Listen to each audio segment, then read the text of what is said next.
Hi, welcome to my presentation on using visual demonstration as a tool for coaching complex skills, focusing on how and when it should be applied and if it's necessary. So initially I'll provide an overview on the principles of visual demonstration and then discuss evidence to look at how it can be applied using different methods and when it's suggested to be most effective. After reviewing the literature, I'll then discuss if it's a necessary tool for coaching and how the information can be used to influence future practice.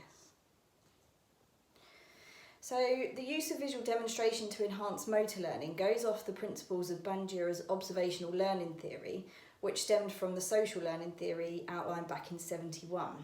A lot of research was conducted into looking at the influence of an individual's behaviour based off of observation from a range of people, including both socially superior and similar to themselves.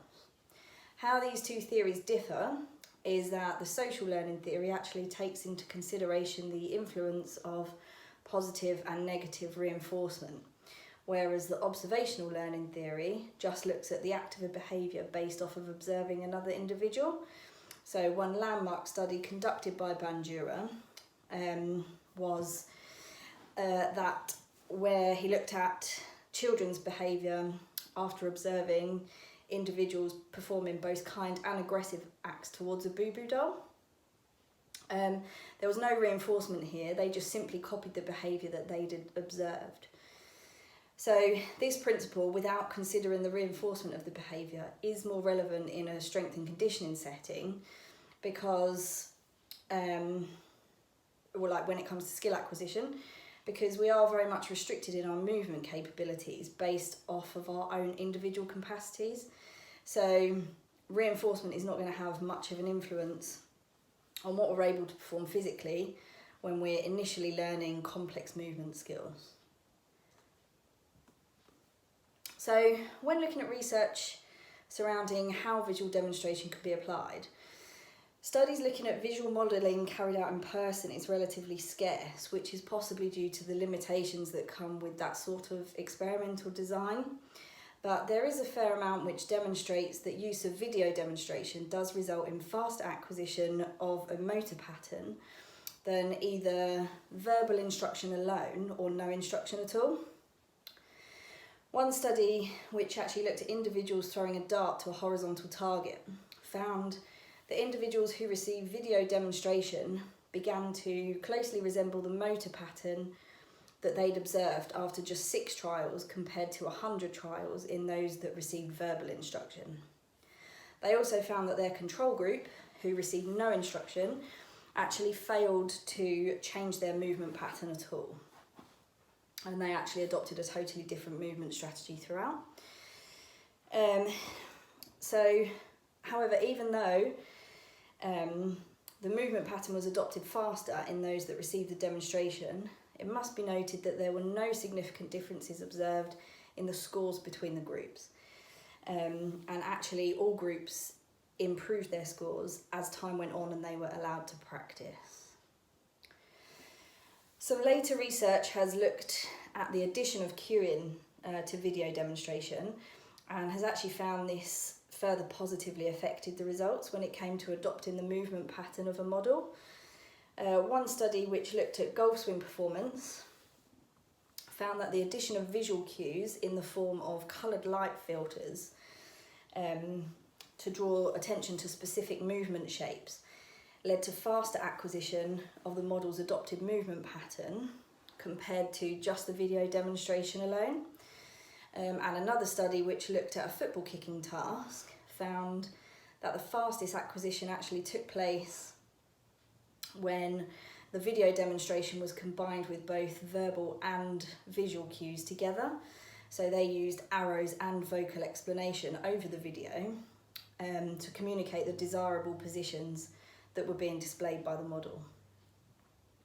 Again, both of these two studies also looked at the adoption of purely just the movement strategy, and it could be argued that this as a measure of performance score was very subjective. So particularly in the golf task, where the performance was rated subjectively by an individual.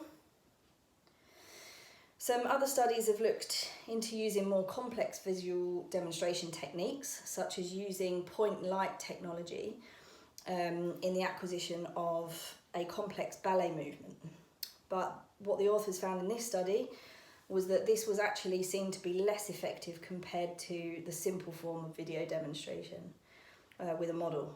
So this could be suggested that this is linked to previous research that actually highlights that adoption of behaviours from modelling is significantly increased when the model is perceived to be more comparable to ourselves. So interestingly, we can actually become demotivated if we perceive the model to be far superior. So now looking at when it's most effective, numerous studies have provided fairly strong evidence to suggest that pre-practice information might only be useful at the very early stages of skill acquisition. For example, one study looking at the skill of throwing a baseball at a target provides further support to the findings discussed on the previous slide, in that individuals exposed to video demonstration instantly adapted their movement pattern to imitate the movement of a model in comparison to a control group who showed no changes in their movement. But interestingly, the experimental group in this study displayed no further changes in their movement after that initial demonstration, even though they were exposed to it multiple times. This is also supported from some later research which found no significant differences between the movement pattern on a dart throwing task between those who received 2 demonstrations compared to those that received 10. So this suggests that once an individual has been exposed or has adopted their movement pattern to replicate that of a model, repeated exposure of the demonstration may not actually make any further changes or improvements to their performance. But when we look at these studies, it should be noted that both these examples use fairly simplistic tasks in terms of motor control.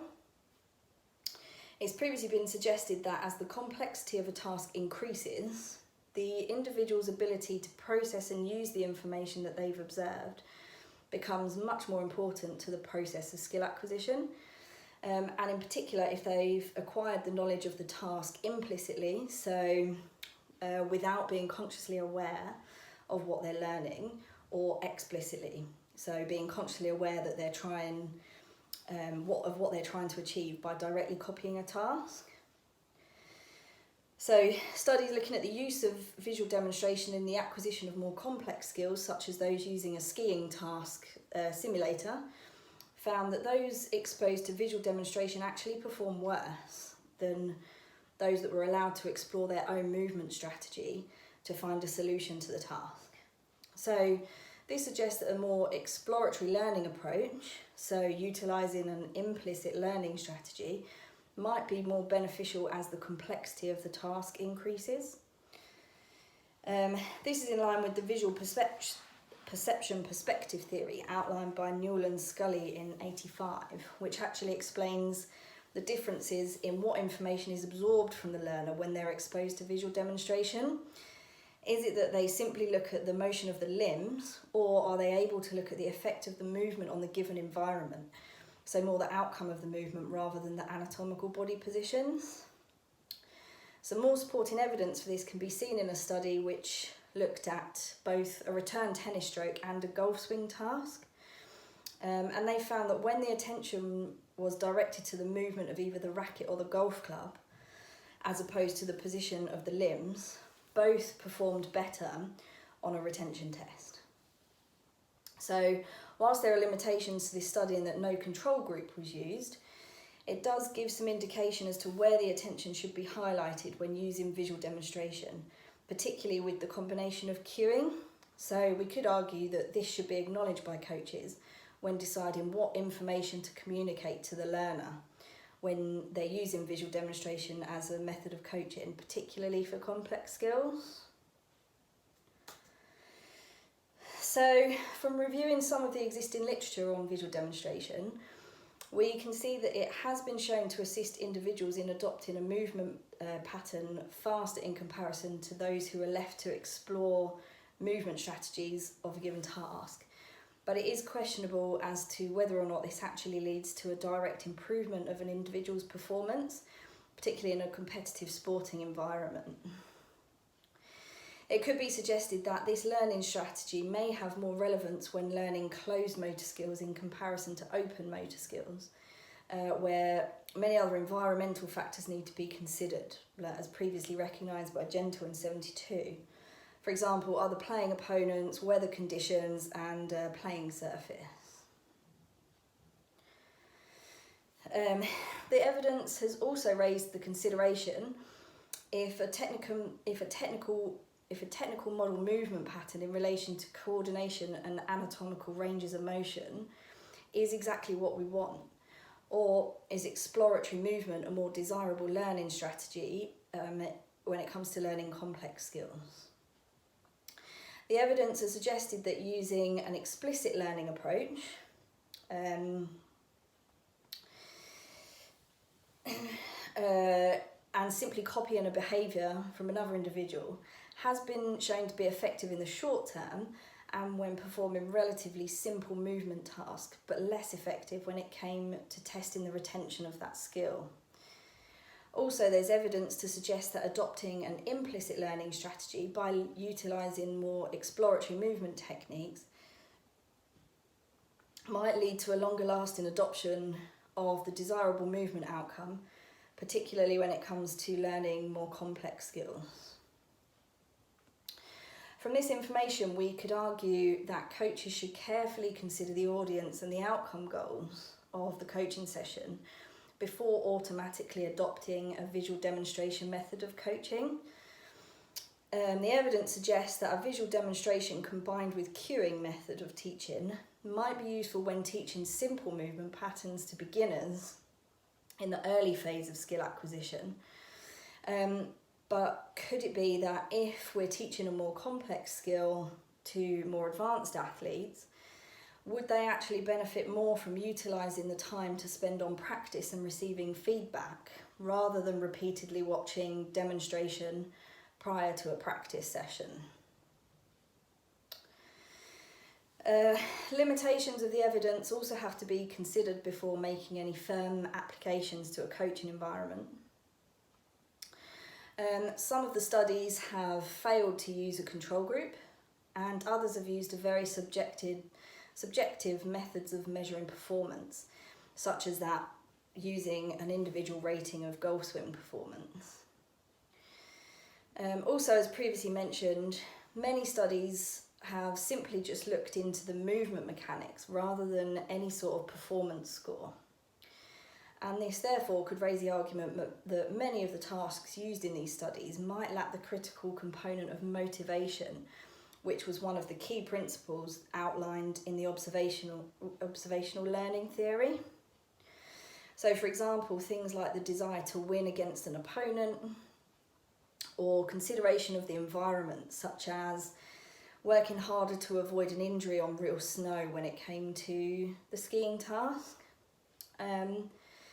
This therefore reduces the extent that we can actually relate improved performance measures seen in the studies to a real life sporting environment.